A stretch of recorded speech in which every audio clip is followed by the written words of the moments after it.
ወንድ ልጅ ለአንዲት ሴት እውነተኛ የፍቅር ስሜት ሲኖረው በአስተሳሰቡ፣ በንግግሩና በድርጊቱ ላይ ግልጽ የሆኑ የባህሪያ ለውጦች ይታዩበታል። ምንም እንኳን የወንዶች ባህሪ እንደየግለሰቡ ስብዕና አንዳንዱ ግልጽ፣ አንዳንዱ ዝምተኛ፣ አንዳንዱ ተጫዋች ሆነው ቢለያይም እውነተኛ ፍቅር ሲይዛቸው የሚያሳዩቸውን ዋና ዋና ባህሪያት ግን በዛሬው ቪዲዮ እንመለከታለን። ለቻናላችን አዲስ ከሆናችሁ ሰብስክራይብ ማድረግ እንዳትረሱ።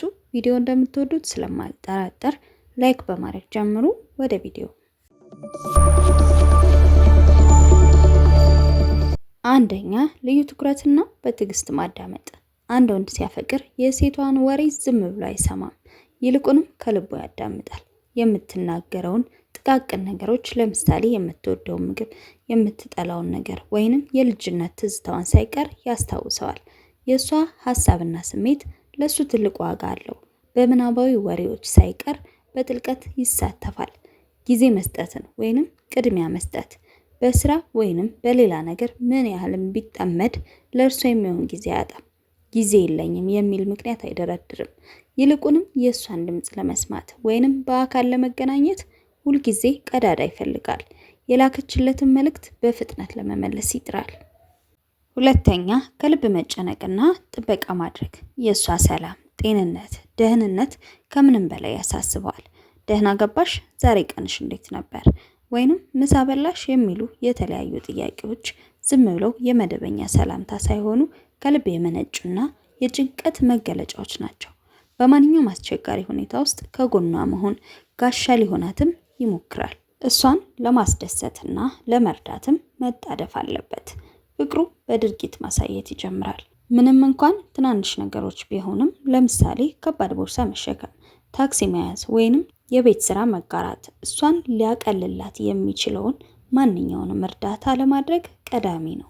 የምትወደውን ነገር ለማድረግ፣ ለምሳሌ እሱ የማይወደውን የፊልም አይነት አብሯት ለማየት ፍቃደኛ ይሆናል።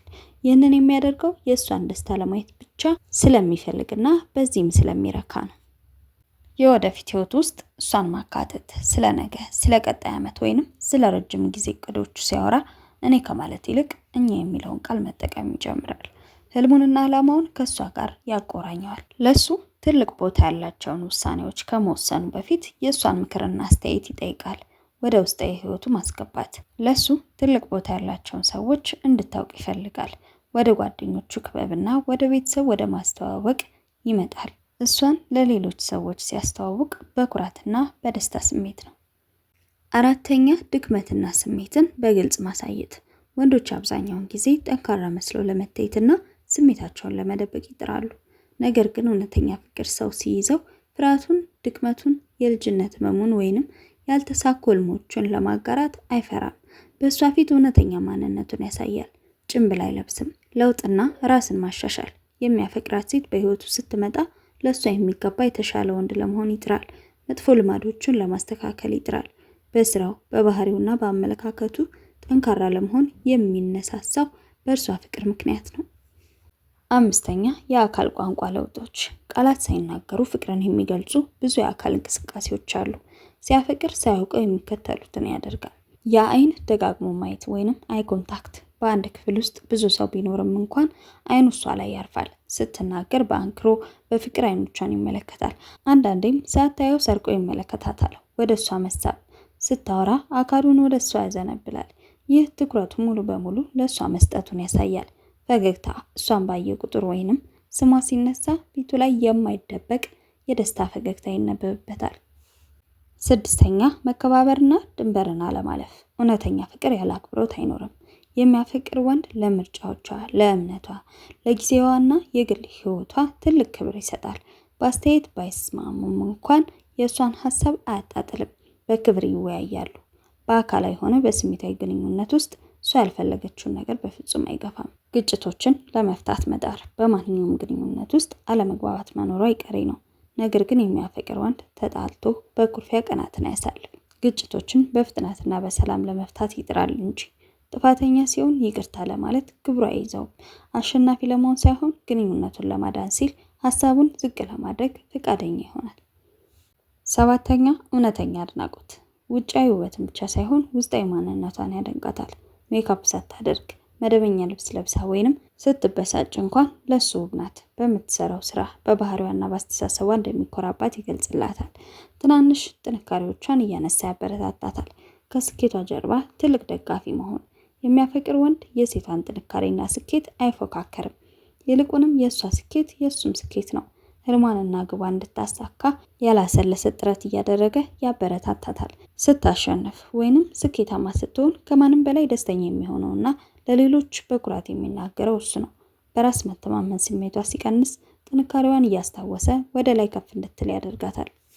8ኛ የቀልድና የጨዋታ ባህሪው መጨመር። ወንዶች በሚያፈቅሯት ሴት ላይ የልጅነት ባህሪያቸው ይወጣል። በፊቷ ዘና ይላል፣ ይስቃል፣ ያለቅሳል። እንዲሁም የሞኝነት ባህሪ ያላቸውን ቀልዶች ለመቀለድ አይፈራም። ይህ የሚሆነው በእሷ ፊት ሙሉ በሙሉ ሰላምና ደህንነት ስለሚሰማውና እሷን ማሳቅ ለእሱ ትልቅ እርካታ ስለሚሰጠው ነው። 9ኛ የገንዘብና የሀብት መስዋዕትነት። ለሚያፈቅራት ሴት ሲል ገንዘቡን፣ ጉልበቱንና ንብረቱን ለመስጠት ወደ ኋላ አይልም። ስጦታዎችን በመግዛት ፍላጎቶቿን በማሟላት ወይንም በችግሯ ጊዜ በገንዘብ በመደገፍ ውስጥ ምንም አይነት ስስት አያሳይም። ይህን የሚለውን ነገር ሁሉ የኛ አድርጎ ማሰብ ይጀምራል። በምክርና በአስተያየቷ መመራት።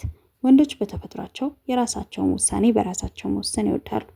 ነገር ግን ሲያፈቅሩ በህይወቱ፣ በስራው ወይንም በሚገዛቸው ነገር ላይ የእሱ አስተያየት ወሳኝ ቦታ ይኖረዋል። እስቲ አንቺ ምን ትያለሽ ብሎ መጠየቅና የሰጠችውን ምክር በተግባር ላይ መዋል ይጀምራል።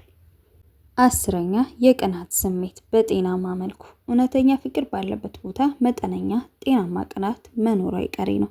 ሌላ ወንድ ወደ እሷ ሲጠጋ ወይንም የፍቅር ትኩረት ሲሰጣት ውስጥ መጠነኛ አለመመቸት ሊሰማው ይችላል። ነገር ግን ይህ ቅናት ወደ ቁጥጥር፣ ጭቅጭቅ ወይንም እሷን ነፃነት ወደ መንሳት የሚያመራ ሳይሆን እሷን የማጣት ስጋት በሚያሳይ ጤናማ መንገድ ብቻ የሚገለጽ ነው። ሁልጊዜ በአቅራቢያዋ ለመሆን መፈለግ። አካልና አካልን ማቀራረብ ይወዳል። ሲራመዱ እጅ መያዝ፣ ሲቀመጡ ተቀራርቦ መቀመጥ ወይንም በንግግር መሃል ትከሻዋን ወይንም እጇን ቀለል አድርጎ መንካት ያበዛል። ይህ ፍላጎቱ ወሲባዊ ከመሆን ይልቅ የመቀራረብና የእኔነት ስሜት መገለጫ መንገድ ነው። 11ኛ ጥቃቅን ለውጦችን በፍጥነት ማስተዋል። ስለ እርሷ ያለውን ጥልቅ ትኩረት የሚያሳየው ጥቃቅን ነገሮችን በመመልከት ነው። አዲስ የፀጉር ስታይል ስታደርግ፣ አዲስ ልብስ ስትለብስ፣ አልፎ ተርፎም ድምጿ ላይ የድካም ወይንም የሀዘን ስሜት ሲኖር ወዲያውኑ ያስተውላል። ዛሬ የተለየሽ ይመስለኛል ወይንም የሆነ የከበደሽ ነገር አለ ብሎ ለመጠየቅ አይዘገይም። የስሜት መለዋወጦቿን መቋቋምና መረዳት።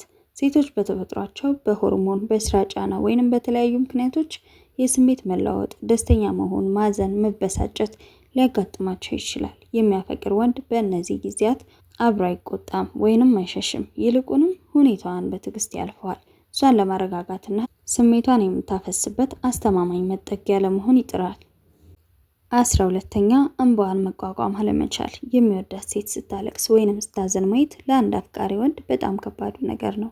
እሷ ስታለቅስ ውስጡ ይረበሻል። ስሜቱ የእሱ ባይሆን እንኳን እሷን ለማጽናናትና ፈገግ ለማሰኘት የቻለውን ሁሉ ያደርጋል። የእሷ ሀዘን እሱን በቀጥታ ያመዋል። የይቅርታ ልባዊነትና ቂም አለመያዝ። ባለመግባባቶች ወቅት እሷን ላለመጉዳት ሲል የራሱን ኩራት ይሰብራል።